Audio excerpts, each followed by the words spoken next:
अल्लाह फरमाया इजाजत देकर उसके मकान में गए और जाकर फरमाया उस यहूदी के पास बैठे और पूछा कितना कर्जा हुआ और फरमाया कितने में मकान आपने बेच दिया।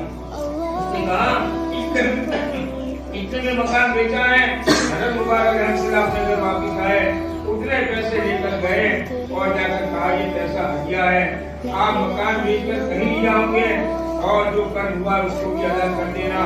और ये देने के बाद शुक्राना उसका अदा किया और फिर अपने घर में आ गए और आकर रोने लगे। बीवी ने पूछा कैसे जाने का जब इतना गम है तो आपने उसको क्यों दिए?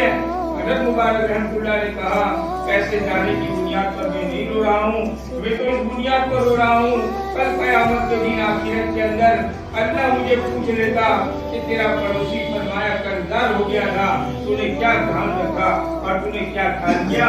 अल्लाह मुझे पूछना, मैं इसकी बुनियाद पर रो रहा हूँ।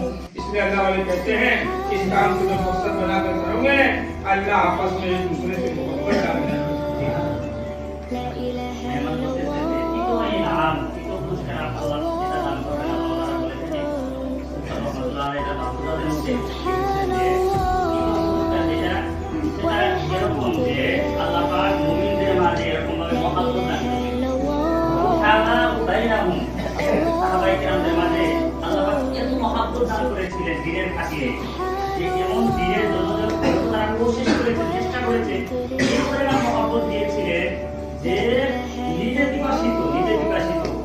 পানি নিতে তৃষ্ণা থাকা সত্ত্বেও অবকে দিয়েছে এবং কি জিহাদের ময়দানে রাসূলুল্লাহ হাদিসে আসছে জিহাদের ময়দানে এরকম ভাবে পানি পানি করতেছিলেন সাহাবাইরা।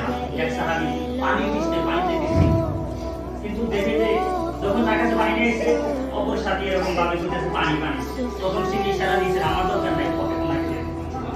এত মহব্বত ছিলেন আল্লাহ পাক এই দিনের খাতিরে আল্লাহ পাক আমাদের মনে হিদায়াত করবেন, মহব্বত দান করবেন, মানুষের মধ্যে এরকম ভাবে ভালোবাসা দান করবেন।